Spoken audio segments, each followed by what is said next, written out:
Hi, and welcome to another Five9 TAMTorial. My name is Patrick Gaines, and I'm a Five9 Technical Account Manager. In this tutorial, I'm going to cover how to enroll and benefit from the Five9 System Status Portal. This will help ensure the right people are alerted through their channel of choice when there are maintenances, releases, or other critical announcements related to Five9 products and services. Let's get started.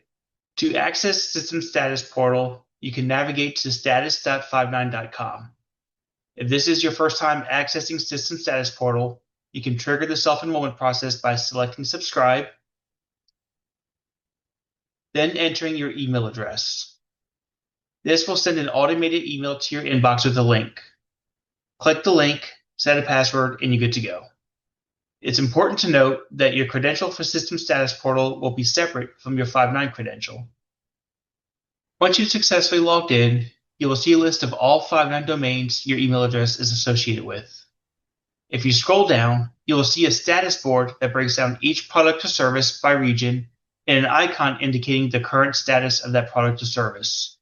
Scroll down further, and you will find a history of communications sent for maintenance or releases, as well as a rolling 12-month incident history. This is all fine and dandy, but most of y'all aren't going to log into a dashboard and watch it all day. You can click the gear icon and go to your subscriptions page to enroll in automated messages. You can cherry pick which products, services, and regions you want to subscribe to. Select Edit, and then select the region you want to subscribe to, or expand the region and select which products or services you want to subscribe to in that region. This allows you to only receive notices for things that are relevant to your current Five9 subscription. You can also select to receive these notices via either email or SMS. There are 4 types of notices you can subscribe to. Service switchover notifications, also known as managed geographic redundancy, are triggered when your domain is moved to the other paired data center.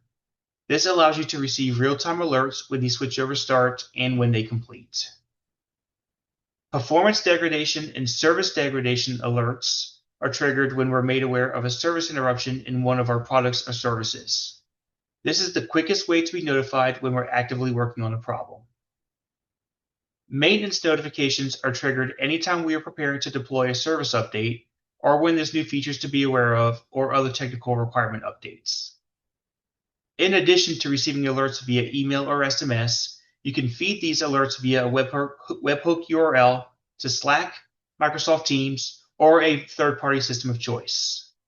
This allows you to set up channels in your messaging platform exclusively for System Status Portal alerts, or to feed these alerts to your data warehouse for long-term storage.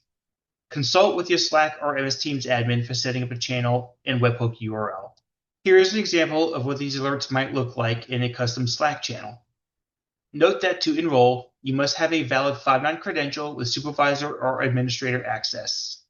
If you have a team who needs to be aware of these events, but do not want them to have Five9 access, you can create a dummy credential in Five9 using a distribution email, then enroll that email into System Status Portal.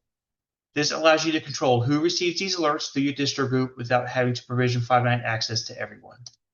This concludes the TAMTorial on Five9 System Status Portal. We reviewed how to enroll and navigate in the System Status Portal, some of the alerting features, and some best practices for managing alerts for multiple people. If you'd like to learn more about Five9 TAM services, please reach out to your Five9 account manager.